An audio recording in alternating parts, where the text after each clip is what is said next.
Hello guys, स्वागत है आप सभी का आपका अपने यूट्यूब चैनल एनएसएन क्लासेस पर। फ्रेंड्स, पिछले वीडियो में हमने भूमिज विद्रोह पढ़ा था, ठीक है।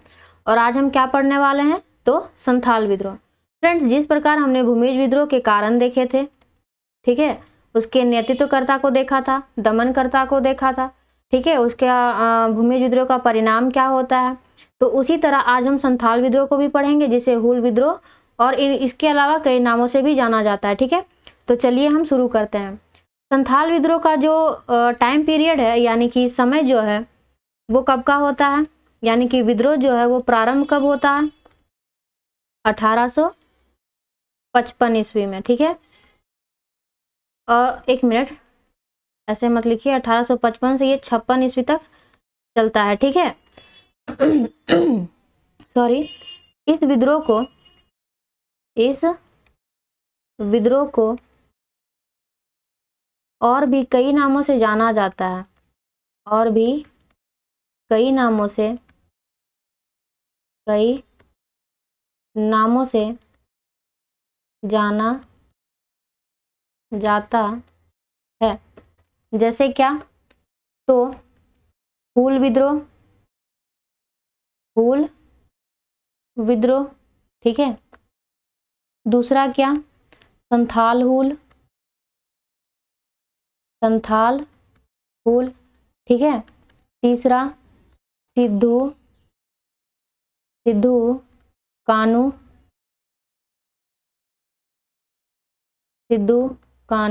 विद्रोह, ठीक है। चौथा मुक्ति आंदोलन।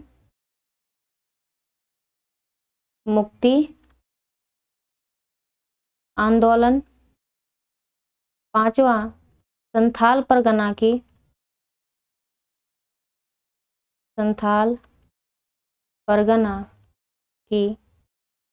प्रथम जन क्रांति, ठीक है। छठा जो है खूनी विद्रोह। तो एक एक करके हम सबको जानते हैं कि इसे हुल विद्रोह क्यों कहा जाता है। तो जो संथाली होते थे वो क्या करते थे, जब कभी भी वो विद्रोह करते थे तो वो क्या बोलते थे, हुल हुल हुल, ठीक है। तो हुल का मतलब होता क्या था, हुल का मतलब होता है विद्रोह या बगावत, ठीक है। संथाल हुल इसे क्यों कहा गया, क्योंकि ये संथालों के द्वारा किया गया था। सिद्धू कानू ने इस विद्रोह का नेतृत्व किया था, तो इसे सिद्धू कानू विद्रोह कहा गया। अंग्रेजों से संथालों को क्या पानी थी, मुक्ति, तो इसे मुक्ति आंदोलन का नाम दिया गया। संथाल परगना की ये प्रथम जन क्रांति होती है, जो बहुत ही मतलब व्यापक तरीके से होती है। और जो अंतिम जो है खूनी विद्रोह, होता क्या है कि अत्यधिक हत्याएं होने के कारण इसे खूनी विद्रोह की नाम भी दी जाती है, ठीक है। बात करें फ्रेंड्स कि जो कार्ल मार्क्स है वो इसे क्या कहते हैं, तो भारत की प्रथम जन क्रांति कहते हैं, ठीक है। भारत की प्रथम जन क्रांति। तो आप यहाँ पे लिख सकते हैं, नोट बना के लिख लीजिए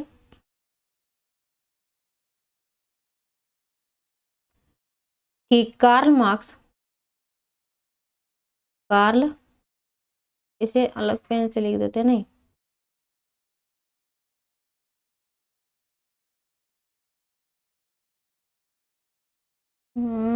क्या ले कलर,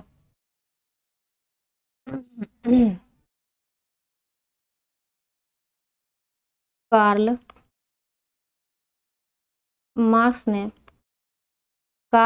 ने संथाल विद्रोह को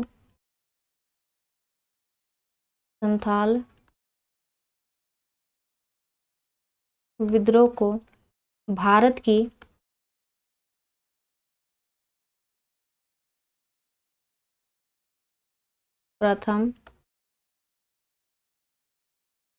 की प्रथम जन क्रांति कहा है, ठीक है। कार्ल मार्क्स में संथाल विद्रोह को क्या कहा है, तो भारत की प्रथम जन क्रांति, ठीक है। इसका हम क्या करते हैं, इसका नेतृत्वकर्ता देख लेते हैं कि संथाल विद्रोह के नेतृत्वकर्ता कौन कौन थे, ठीक है। यहीं पे मैं यहाँ पे लिख देती हूँ, ठीक है। जो नेतृत्व करता थे, नेतृत्व करता सिद्धू कानू, सिद्धू कानू, ठीक है। चांद, चांद भैरव और फूलो झानो, ठीक है। ये चारों क्या होते हैं, ये चारों आपस में भाई बहन होते हैं, ठीक है। ये चारों आपस में क्या होते हैं, भाई और बहन। इनके द्वारा क्या किया जाता है, तो संथाल विद्रोह को लीड किया जाता है, ठीक है। चलिए अब आगे देखते हैं कि इस विद्रोह का जो क्षेत्र है वो कौन सा होता है, ठीक है। तो देखिए फ्रेंड्स, यहाँ जो आप राजमहल क्षेत्र देख रहे हैं, ये जो आप राजमहल क्षेत्र देख रहे हैं, वर्तमान में जो ये क्षेत्र है ये साहेबगंज का क्षेत्र है, ठीक है। तो यहाँ पे एक गांव हुआ करता था जिसका नाम था भगनी डी, भगनी डी, या कह सकते हैं क्या, भोगना डी, ठीक है। बुक में आपको ये दोनों देखने को मिल जाएंगे, ठीक है। भगनी डी या भोगना डी गांव, ठीक है। जो बेसिकली कहाँ पे आता था, तो संथाल परगना, संथाल परगना, संथाल परगना क्षेत्र, संथाल परगना क्षेत्र के बढ़ैत गांव, बढ़ैत गांव, ठीक है। यहाँ से क्या होती है, तो विद्रोह प्रारंभ होती है, ठीक है। अगर पूछा जाएगा आपको कि इस विद्रोह का जो प्रसार है वो कौन कौन से क्षेत्रों तक हुआ, तो अभी जो आप देख रहे हैं ये जो रामगढ़ का एरिया है, ठीक है, ये अभी वर्तमान में हजारीबाग से मिला हुआ है, ठीक है। उसके बाद ये जो वीरभूम का जो क्षेत्र है यहाँ पे भी इसका असर होता है, ठीक है, और मानभूम पे भी इसका असर होता है, ठीक है। सॉरी, मैं यहाँ पे लिख देती हूँ कि इसका प्रसार कहाँ कहाँ तक हुआ, तो हजारीबाग, हजारीबाग, मानभूम, हजारीबाग, मानभूम और वीरभूम तक, ठीक है। चलिए हम आगे देखते हैं कि इस विद्रोह के कारण आखिर होते क्या क्या हैं। हमने पहले भी कई विद्रोहों के हमने कारण देखा, ठीक है। तो इस विद्रोह का कारण क्या क्या था, तो हेडिंग आप बना लीजिए, कारण, ठीक है। विद्रोह के कारण क्या क्या थे, तो जो पहला कारण होता है वो क्या होता है, तो जमींदारों द्वारा, एक मिनट, ये क्या क्या हो गया, अलग अलग चेंज हो गया सब कलर।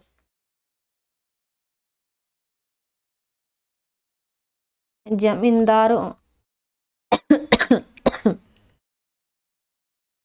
जमींदारों द्वारा अत्यधिक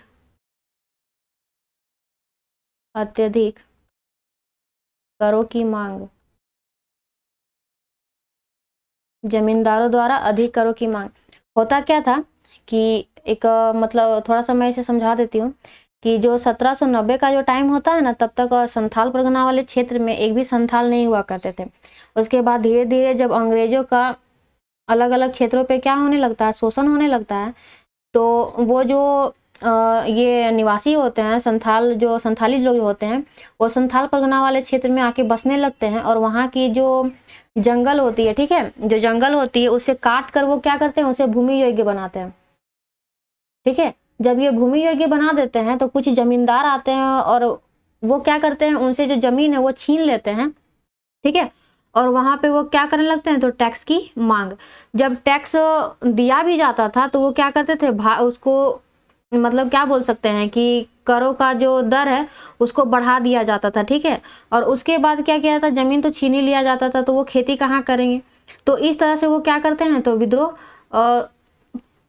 विद्रोह करने के लिए वो उतारू होने लगते हैं, ठीक है। दूसरा जो रीजन होता है क्या, तो महाजनों द्वारा, महाजनों द्वारा, महाजनों द्वारा ऋण जाल बनाया जाना, ठीक है। जो महाजन होते थे, जिनसे क्या होते थे, जो आदिवासी या जो संथाली होते थे ऋण लेते थे, तो ऋण लेने के साथ साथ उन्हें क्या करना पड़ता था, तो भारी मात्रा में ब्याज चुकता करना पड़ता था। ठीक है। जैसे ब्याज की जो दर, मान लीजिए कि जैसे ब्याज अगर लिया जा रहा है तो वो बढ़ के 50% से कितना हो जाता था, 500% हो जाता था। यानी कि उतना, एक तरह से क्या किया जाता था कि संथाली लोग को फंसाया जाता था ऋण जाल में, ताकि वो उसके चंगुल से कभी निकल ना पाए। ठीक है। जब वो क्या करते थे, नहीं दे पाते थे ऋण ये सब, तो क्या होता था, जो जमींदार होते थे उनके जमीनों को क्या करते थे, वो छीन लेते थे। और उनकी जो पशुएं होती थी, ठीक है, यानी कि जिसका वो यूज करते थे खेतों में, तो उसे वो खोल के क्या करते थे, वो ले जाते थे और उनके खेतों पर कब्जा कर लेते थे। ठीक है। तीसरा जो रीजन है क्या, तो पुलिस तथा पुलिस तथा न्यायालय पुलिस तथा न्यायालय का पक्षपात करना। देखिए, जब आदिवासी जो संथाली लोग होते थे वो कब जाते थे इस तरह की घटनाओं को लेकर शिकायत दर्ज करने, तो पुलिस और न्यायालय भी किसका पक्ष ले लेते थे, जमींदारों का। तो इस तरह से जो संथाल लोग होते थे उनकी मुसीबतें जो है और बढ़ती जाती थी। ठीक है। तो ये सब तो नॉर्मल कारण था। ठीक है। लेकिन तात्कालिक कारण क्या हुआ जिसके वजह से विद्रोह जो है इतना, मतलब क्या बोल सकते हैं कि ज्यादा बढ़ जाता है, उसका रीजन क्या होता है, तो हम यहाँ पे इसे लिख लेते हैं, तात्कालिक कारण। तात्कालिक कारण। ठीक है। तात्कालिक कारण क्या था कि ब्रिटिश कंपनी द्वारा, पहले आप इसे लिख लीजिए। ठीक है। ब्रिटिश कंपनी द्वारा भागलपुर से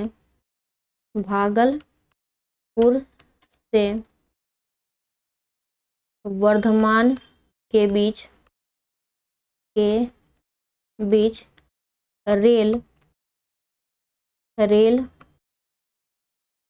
रेल बिछाने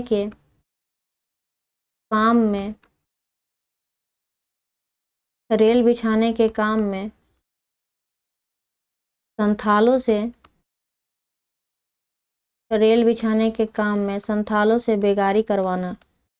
ठीक है।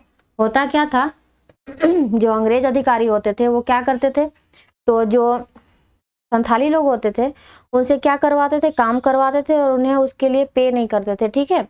तो इस तरह में क्या हुआ कि विद्रोह तो होगा ही होगा। ठीक है। और साथ साथ में जब ये मना भी करते थे कि इन्हें नहीं करना है, तो इन्हें कोड़ों से पीटा जाता था। आपने मूवी ये सब में देखा होगा कि कोई अंग्रेज ये सब रिलेटेड कोई जो मूवी होगी, उसमें आपने देखा होगा एक इस टाइप से होता है ना, जिसमें एक मुट्ठा बना हुआ रहता है, उसके बाद एक लंबी रस्सी जैसी होती है जिसमें कुछ कांटे जैसे निकले होते हैं। ठीक है। उसे क्या किया जाता था, उसे पिटाई कर दिया जाता था। ठीक है। तो इस तरह में विद्रोह तो होना ही था। ठीक है। तो अंततः यह क्या हो जाता है, ये विद्रोह अंग्रेजों के खिलाफ क्या हो जाता है, विद्रोह प्रारंभ हो जाता है। तो केवल अंग्रेज के ही खिलाफ नहीं होता, वहां जो जमींदार होते हैं, जो साहूकार होते हैं, उनके भी विरुद्ध क्या होती है, विद्रोह प्रारंभ हो जाती है। आप यहाँ पे लिख सकते हैं, अतः यह विद्रोह अंग्रेज शासकों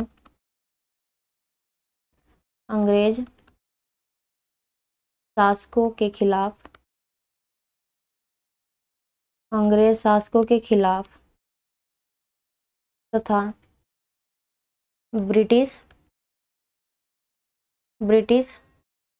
शासन के आधार स्तंभ जमींदारों व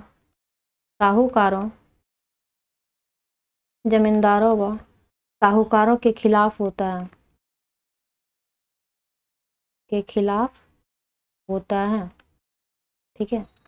तो ये था आपका क्या, रीजन। ठीक है। आप इसे नोट करें, थोड़ा हम पानी पी लेते हैं।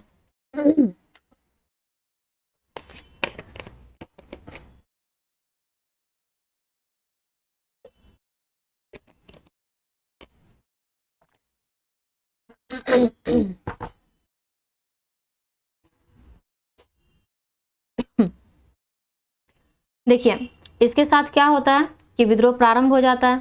ठीक है, तो चलिए अब हम देखते हैं कि विद्रोह का आरंभ, प्रसार और दमन। ठीक है, तो विद्रोह का आरंभ कब हुआ?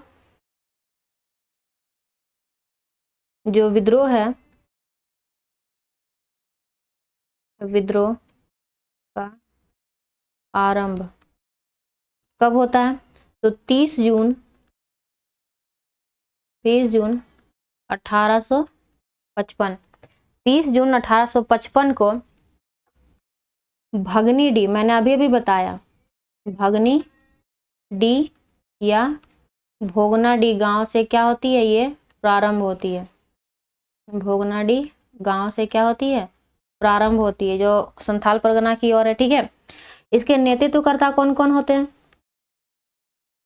नेतृत्वकर्ता अभी जस्ट मैंने आपको बताया, क्या? सिद्धू कान्हू, सिद्धू कान्हू, चांद भैरव, ठीक है, और फूलो झानो, फूलो झानो। ये जो फूलो झानो है ये इसकी क्या होती है? इनकी बहनें होती है। ठीक है, तो इनके साथ में ये जो सिद्धू कान्हू है, सिद्धू कान्हू, चांद भैरव के साथ में 400 गांवों के 400 गांवों के 6000 संथाल, 6000 संथाल जो होते हैं वो क्या होते हैं? मिलकर एक जगह एकत्रित होते हैं। ठीक है, और विद्रोह को प्रारंभ करते हैं, जिसमें से इस सभा में सिद्धू को राजा बनाया जाता है, सिद्धू को राजा बनाया जाता है। ठीक है, कान्हू को मंत्री बनाया जाता है, सिद्धू को राजा, कान्हू को मंत्री, चांद को प्रशासक, चांद को प्रशासक, ठीक है, और भैरव को सेनापति, भैरव को सेनापति। ठीक है, क्या क्या बनाया जाता है? सिद्धू को राजा, कान्हू को मंत्री, चांद को प्रशासक और भैरव को सेनापति। ठीक है, और इन्हीं को क्या कहा जाता है? मुर्मू बंधु, मुर्मू बंधु कहा जाता है। ठीक है, इन्होंने क्या किया था? नारा दिया था, क्या? अपना देश और अपना राज का, अपना देश अपना राज का। आपको ये पूछा जा सकता है कि अपना देश और अपना राज कौन से विद्रोह के दौरान जो है नारा को दिया जाता है? तो संथाल विद्रोह। ठीक है, देखिए मैंने आपको बताया क्या इसका जो प्रसार है वो हजारीबाग, वीरभूम, ठीक है, उसके बाद मानभूम क्षेत्रों में क्या होती है? इसकी प्रसार होती है, यानी कि यह विद्रोह का इफेक्ट वहां पे पड़ता है। ठीक है, तो वहां पे जो नेतृत्वकर्ता होते हैं वो कौन कौन होते हैं इसे हम देख लेते हैं। ठीक है, तो पहले यहाँ पे आप लिख लीजिए प्रसार, एक मिनट, कहीं कुछ स्लाइड इधर उधर हो गया ना, क्या नहीं हुआ? प्रसार जो होता है वो कहाँ कहाँ होता है? संथाल परगना, संथाल परगना, ठीक है, उसके बाद हजारीबाग, हजारीबाग, उसके बाद वीरभूम, वीरभूम। तो संथाल परगना से नेतृत्वकर्ता कौन कौन थे? तो ये तो शुरू से हम लोग पढ़ते आ रहे हैं क्या, कि सिद्धू कान्हू, ठीक है, सिद्धू कान्हू, चांद भैरव, सिद्धू कान्हू, सिद्धू कान्हू, चांद और भैरव, चांद भैरव। हजारीबाग से कौन होते हैं? तो अर्जुन मांझी, अर्जुन मांझी, अर्जुन मांझी, ठीक है, लुबाई मांझी, लुबाई मांझी, अर्जुन मांझी, लुबाई मांझी, ठीक है, और एक भैरव मांझी, भैरव मांझी, ठीक है। वीरभूम से कौन होते हैं? तो गोरा मांझी, वीरभूम से कौन होते हैं? गोरा मांझी, ठीक है। देखिए प्रसार जो हुआ वो कहाँ कहाँ हुआ? तो संथाल परगना, हजारीबाग और वीरभूम में। ठीक है, नेतृत्वकर्ता कौन कौन हुए? सिद्धू कान्हू, चांद भैरव, हजारीबाग से अर्जुन मांझी, लुबाई मांझी और भैरव मांझी। और वीरभूम से कौन कौन हुए? तो केवल गोरा मांझी। ठीक है, अब देखिए फ्रेंड्स, ये जो विद्रोही होते हैं वो विद्रोह शुरू करते हैं और जमींदारों महाजनों पर हमला क्या करते हैं? वो शुरू कर देते हैं। ठीक है, जैसे हम यहाँ पे लिख लेते हैं कि इस विद्रोह में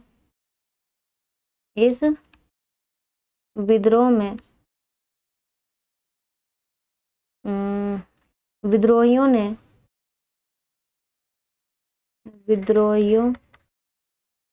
ने महाजनों के मकान,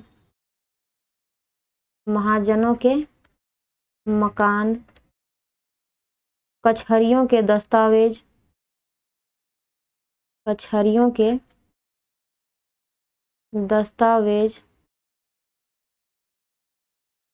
पुलिस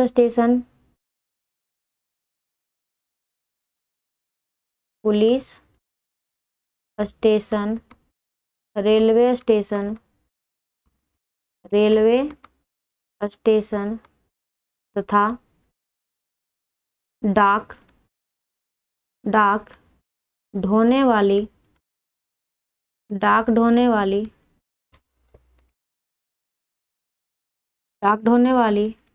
गाड़ियों को जला दिया। ठीक है, जो विद्रोही होते हैं वो क्या करते हैं? जमींदारों महाजनों पर क्या करते हैं? हमला कर देते हैं। ठीक है, और जो महाजनों के जो मकान होते हैं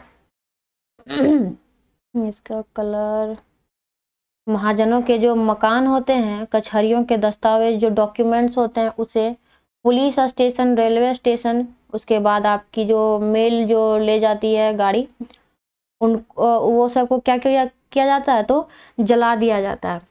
इसी में एक घटना आपकी घटती है क्या, कि जो 2 दारोगा होते हैं, कौन कौन? महेश दत्त, ठीक है, यानी महेश लाल दत्त, और एक प्रताप नारायण, दोनों की मृत्यु हो जाती है उसी दौरान। ठीक है, यहाँ पे आप लिख सकते हैं क्या, कि इस हमले में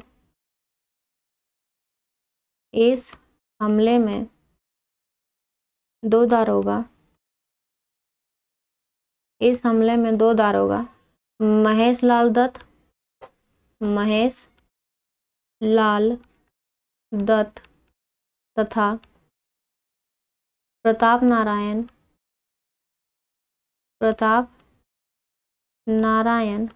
मारे जाते हैं।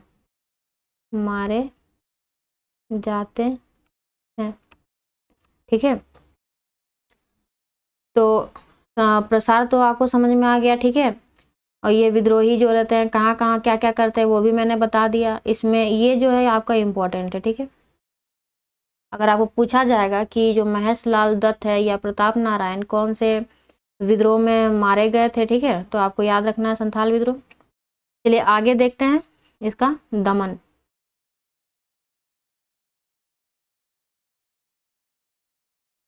कलर इसका चेंज नहीं हुआ, 1 मिनट। दमन,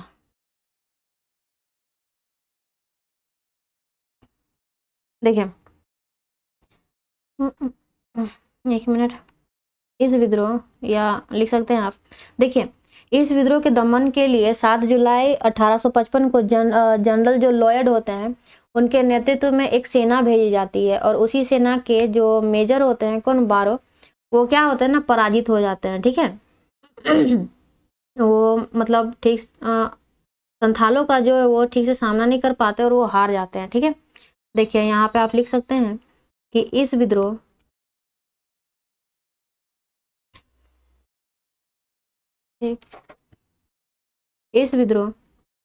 के दमन के लिए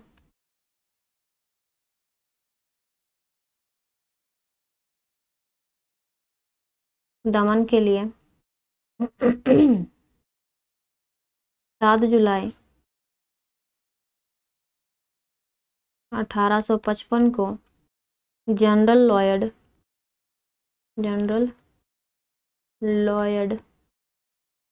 के नेतृत्व में क्या भेजा जाता है, एक सेना भेजा जाता है, ठीक है। और उसी सेना का एक मेजर होता है, कौन, बारो, मेजर बारो, जो क्या हो जाता है, वो पराजित हो जाता है, किससे, तो संथालों से, ठीक है। लेकिन पराजित होने के बाद भी इनको शांति नहीं मिलती है, और ये क्या करते हैं कि जिस क्षेत्र में, जैसे इनको लगता है कि जिस इलाके में क्या बोल सकते हैं कि उपद्रव मतलब हो सकता है, उस क्षेत्र में ये लोग क्या करते हैं, मार्शल लॉ लगा देते हैं, मार्शल लॉ, ठीक है, मार्शल लॉ लगा देते हैं। और जो विद्रोही होते हैं, यानी कि विद्रोही नेता को पकड़ने के लिए, विद्रोही नेता को पकड़ने के लिए क्या करते हैं, तो 10,000 का इनाम रखते हैं, यानी कि जो भी अगर पकड़ेगा उसको उस समय पे कितना मिलेगा, तो विद्रोही नेता को पकड़ने के लिए 10,000 इनाम रखा जाता है, 10,000 का इनाम रखा जाता है, ठीक है। और यही इनकी जो क्रूर, जो क्या बोल सकते हैं, आदतें होती हैं अंग्रेजों की, तो अत्याचार तो ये बहुत करते हैं इन पे। तो सरकार के अत्याचार के कारण क्या होता है ना कि 15,000 से अधिक मतलब जो संथाल होते हैं उनको मार दिया जाता है, ठीक है। 15,000 से अधिक संथाल मारे जाते हैं, अधिक संथाल मारे जाते हैं, ठीक है। और उसके बाद जो कुछ कुछ जो संथाल होते हैं, 15,000 से अधिक संथाल जो मारे जाते हैं 1855 से 56 में। इसी समय क्या होता है ना कि सिद्धू कानू और चांद भैरव को भी क्या किया जाता है, तो मार दिया जाता है। सिद्धू कानू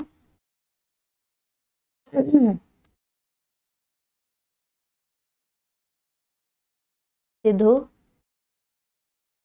कान्हू, चांद और भैरव को भी मार दिया जाता है, मार दिया जाता है, ठीक है। तो सबसे पहले किनको मारा जाता है, तो सिद्धू को, कब, तो दिसंबर 1855 में, दिसंबर 1855 में, ठीक है।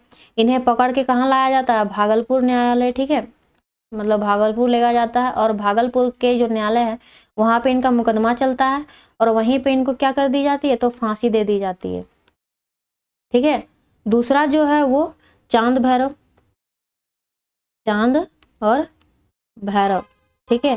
तो जो चांद भैरव जो रहते हैं, इनको जो अंग्रेज रहते हैं बढ़ैत में ही क्या कर देते हैं, गोली मार देते हैं। बढ़ैत में अंग्रेजों द्वारा, बढ़ैत में अंग्रेजों द्वारा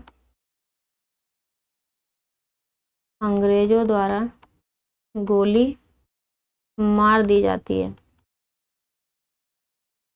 अंग्रेजों द्वारा गोली मार दी जाती है, ठीक है। उसके बाद जो कान्हू है,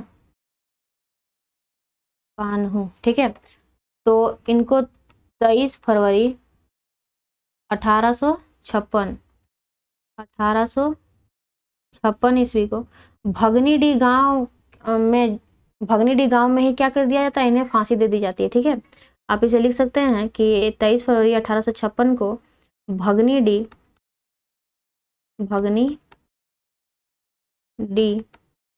के ठाकुरबाड़ी, भगनीडीह के ठाकुरबाड़ी के प्रांगण में फांसी दे दी जाती है, फांसी दे दी जाती है, ठीक है। और इस तरह से क्या होता है, ये जो विद्रोह है उसका क्या हो जाता है, दमन हो जाता है, ठीक है। तो दमनकर्ता कौन आते हैं, दमनकर्ता दमनकर्ता कौन आते हैं, कैप्टन अलेक्जेंडर, कैप्टन अलेक्जेंडर। इसके सहयोगी होते हैं कौन कौन, इसके सहयोगी कौन कौन होते हैं, तो लेफ्टिनेंट थॉमसन, लेफ्टिनेंट थॉमसन, ठीक है, और एक आते हैं लेफ्टिनेंट रीड, लेफ्टिनेंट रीड, ठीक है। दमनकर्ता कौन होते हैं? कैप्टन अलेक्जेंडर, और इसके सहयोगी कौन कौन होते हैं? लेफ्टिनेंट थॉमसन और लेफ्टिनेंट रीड, ठीक है। ये विद्रोह का तो दमन हो जाता है। तो दमन करने के बाद कुछ तो परिणाम जरूर निकला होगा, ठीक है। तो इसका परिणाम क्या होता है? परिणाम क्या होता है? तो इस क्षेत्र को निषिद्ध क्षेत्र घोषित कर दिया जाता है, यानी कि इस क्षेत्र में जो आपका क्या बोलते हैं, यूरोपीय जो मिशनरी होती है उसके अलावा यहाँ पे कोई भी इंटर नहीं कर सकता है, ठीक है। फर्स्ट आप यहाँ पे लिख लीजिए, ये इम्पोर्टेंट है, ठीक है, कि इसे निषिद्ध क्षेत्र,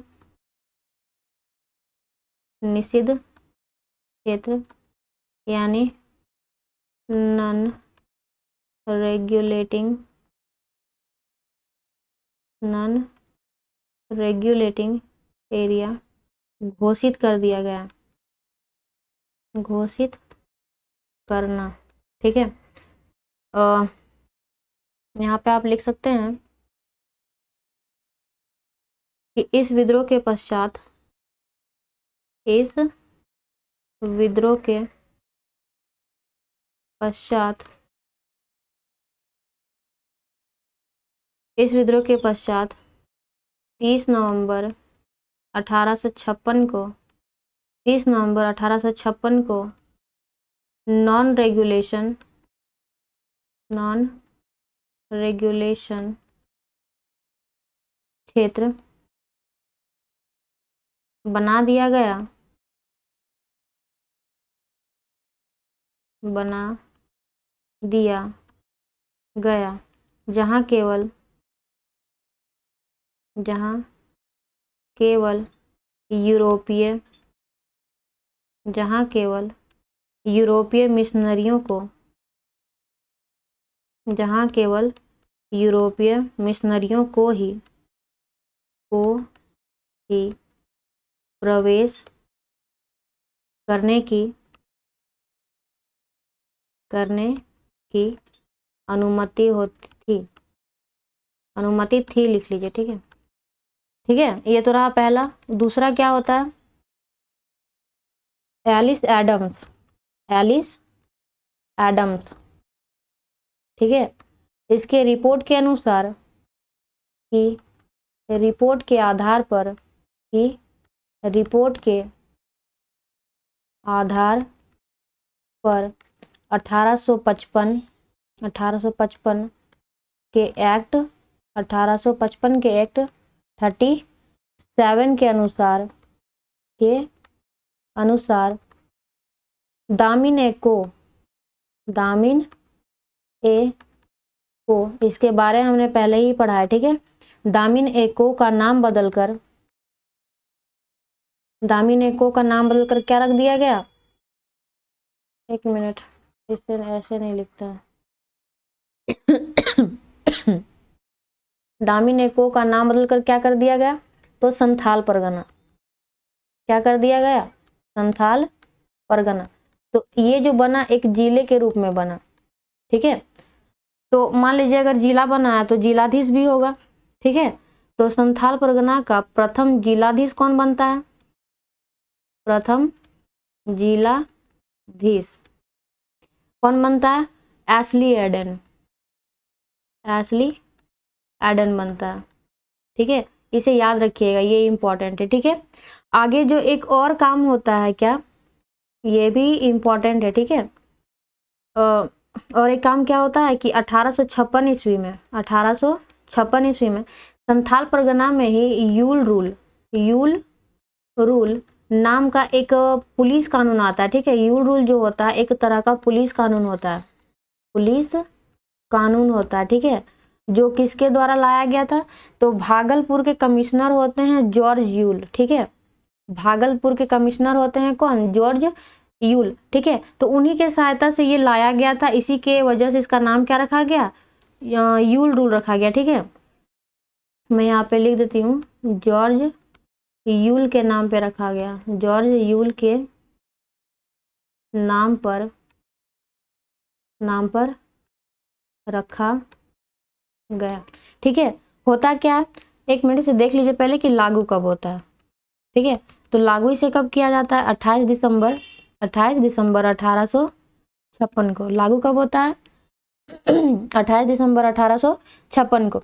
यूल रूल में क्या किया गया, तो जो पारंपरिक जो ग्राम व्यवस्था होती है, पारंपरिक जो ग्राम व्यवस्था के स्थान पर क्या किया गया, ग्राम प्रमुख को क्या बना दिया जाता है, तो पुलिस शक्तियां सारी प्रदान कर दी जाती है। ठीक है, लिख सकते हैं कि इस रूल के अनुसार या इस कानून के अनुसार, इस कानून के अनुसार,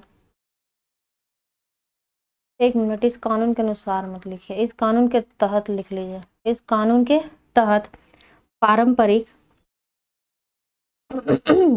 पारंपरिक ग्राम प्रधान व्यवस्था को, ग्राम प्रधान व्यवस्था को लागू करके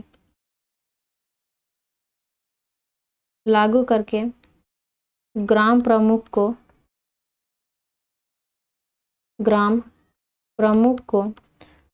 पुलिस शक्तियां प्रदान की गई, पुलिस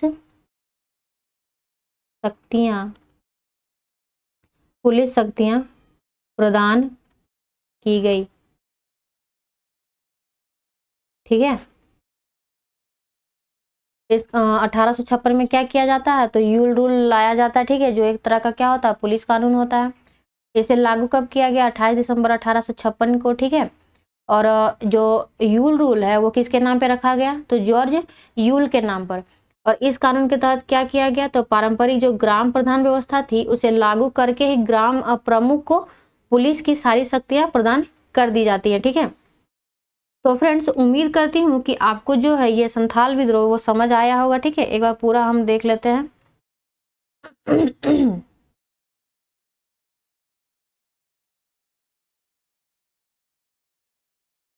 ठीक है, ये प्रारंभ कब हुआ वो हमने देख लिया। ठीक है, कौन कौन से नामों से जाना जाता है, तो इस कहाँ चला गया कर्सर, इन सारे नामों को आपको याद रखना है। ठीक है, नेतृत्वकर्ता भी इम्पोर्टेंट है, इससे एक नया क्वेश्चन आपका जरूर आएगा एग्जाम में। ठीक है, ये बहुत ही ज़्यादा इम्पोर्टेंट है।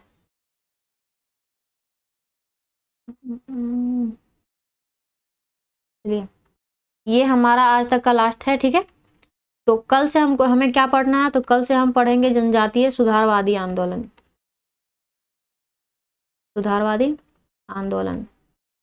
उम्मीद करती हूँ कि आप सभी जो है जो इस वीडियो को देख रहे होंगे वो अपना नोट्स जो है खुद से बनाते होंगे।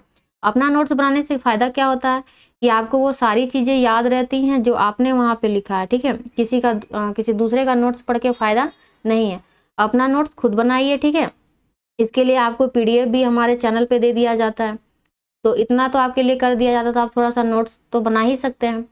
ठीक है, तो चलिए अब हम मिलते हैं अगले क्लास में, तब तक के लिए बाय बाय, टेक केयर।